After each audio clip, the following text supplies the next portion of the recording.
Hello everyone, जय हिंद। मैं doctor प्रशांत जगता, farmer assistant commandant centre industrial security force and one of the top educators on Unacademy platform for CDS, FCAT and CPF category. CPF assistant commandant, CDS सारे exam अभी नज़दीक आ रहे हैं, तो बहुत सारे लोग एस्पायरेंट जो है एकदम टेंशन में रहते हैं कि सर अभी पढ़ाई नहीं हो रहा है, फोकस कैसे करना है समझ में नहीं आ रहा है, डिस्ट्रैक्शन होता है। तो इसके लिए मैं आपको कुछ टिप्स देना चाहूँगा। जब मैं मेडिकल कॉलेज में MBBS कर रहा था, I did my MBBS from government medical college, तो हम लोग को कंटिन्यूस एग्जामिनेशंस रहते थे। और ये कंटिन्यूस एग्जाम से डील करने के लिए हमें बार बार हमें रेगुलरली पढ़ाई करना पड़ता था। लेकिन ऐसा नहीं कि हम लोग भी आप लोग की तरह बहुत रेगुलरली पढ़ाई करते थे।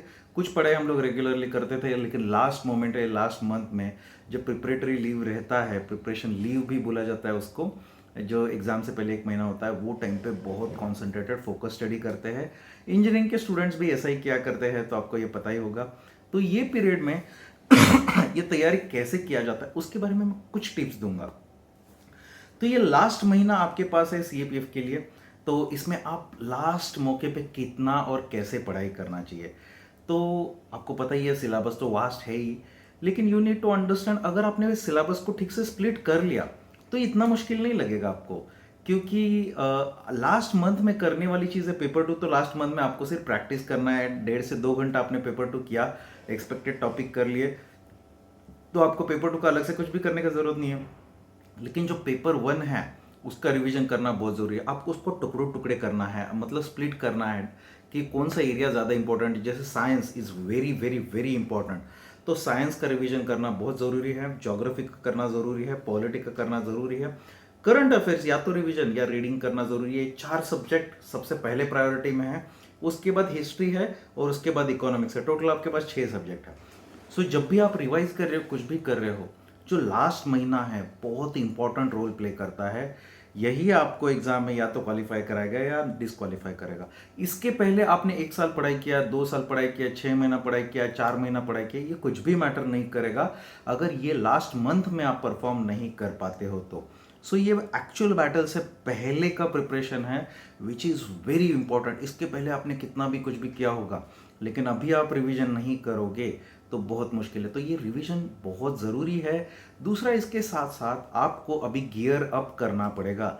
आप अभी बोलोगे कि सर मैं अभी भी लेक्चर देखूंगा बहुत ज़्यादा और मैं पुराने लेक्चर देख के ही पढ़ाई करूंगा, तो अभी पुराने लेक्चर देख के रिवीजन नहीं किया जा सकता। It is very complex and complicated to watch old sessions and revise everything. क्योंकि नॉर्मल लेक्चर अगर 3 महीने चलता है तो 3 महीना कैसे रिवीजन करोगे, 1 महीने में कैसे खत्म कर दोगे। इसीलिए रिवीजन करने के लिए पुराने जो पहले लेक्चर देखे वो मत देखिए।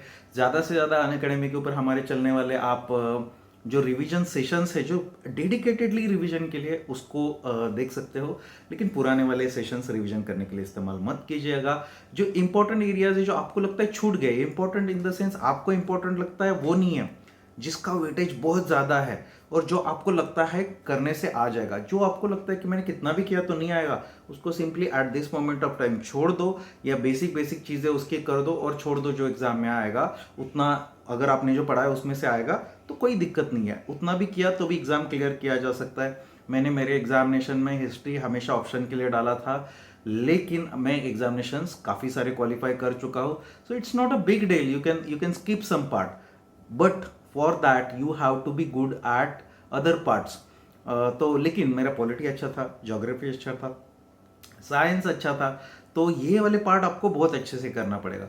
दूसरा, अभी जो मोस्ट कॉमन क्वेश्चन आता है कि कितना पढ़ना चाहिए, तो कितना पढ़ना चाहिए, आपको उतना पढ़ना चाहिए जितने में आपका प्रिपरेशन कंप्लीट हो जाएगा। सो पहले रिवीजन का प्लान बना दीजिए। On the basis of that आपका डेली वाला चीज़ें स्प्लिट कर दीजिए। जैसे ना, आप 10 दिन में रिवीजन करने वाले हो, 15 दिन में रिवीजन करने वाले हो, 15 दिन को स्प्लिट कर लीजिए।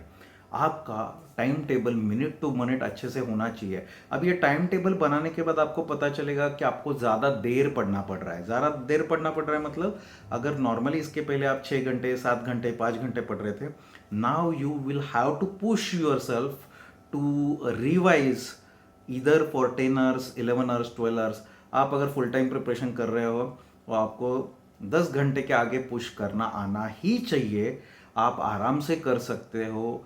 लास्ट मोमेंट पे हम लोग 12 से 15 घंटे तक आराम से स्टडी कर सकते हैं, उसमें भी अच्छे से 8 घंटा नींद लेके, खाना खा के, बाकी सारी चीज़ें करके। लास्ट बैटल है, 6 करोड़ का नौकरी है आपका। तो अगर आप ये एग्ज़ाम क्लियर कर दोगे, 1 महीने में मेहनत है, आपकी पूरी ज़िंदगी अगले 30-35 साल, मिनिमम 35 साल आपके बहुत आराम से कंफर्टेबली कटने वाले हैं।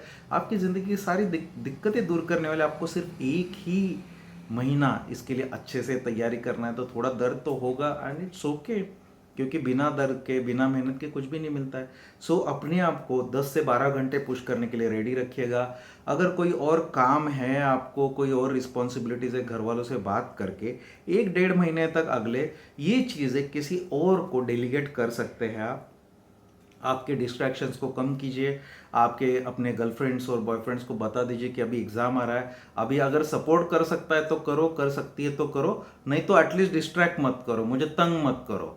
Eight this moment of time what I expect is your whole hearted support.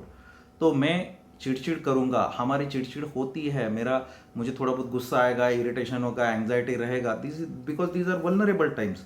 In this times you have to support me. अगर मेरी इरिटेशन हो रही है और आप भी मुझे सपोर्ट नहीं कर रहे हो तो क्या ही फायदा है फिर, वो ये रिलेशनशिप का क्या ही फायदा है। इससे अच्छा नहीं होना अच्छा है ना, क्योंकि this is the time which is going to define and decide your and your friends future. आप दोनों का फ्यूचर इसी में है, आपका खुद का भी फ्यूचर इसी में है। दोनों ने अपने करियर के बारे में सोचना चाहिए। सो रिवीजन बहुत अच्छे से कीजिए।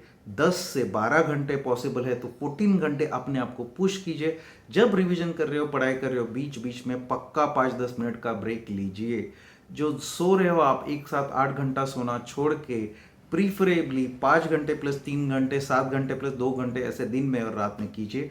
जो टाइम आपके लिए कंफर्टेबल है उसमें कीजिए। अपने घर वालों से पक्का बात कर लीजिएगा, सो दैट जो अननेसेसरी टास्क के लिए आपको डिप्लॉय किया जाता है वो थोड़ा एटलीस्ट ये 1 महीने के लिए ना हो। Okay, thank you very much. जय हिंद।